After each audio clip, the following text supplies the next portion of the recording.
A little kitten found a bird one day, a pretty green parrot who wanted to play. They laughed and they hopped, oh what a sight. The kitten said, "Mommy, can we keep him tonight?"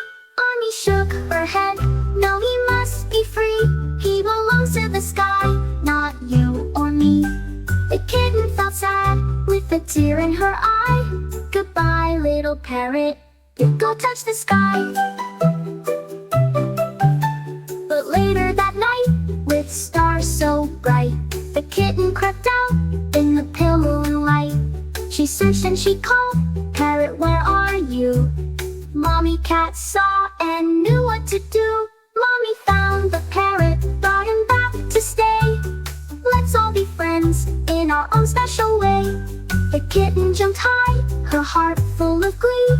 The parrot and the cat's a happy family. Don't forget to like and subscribe.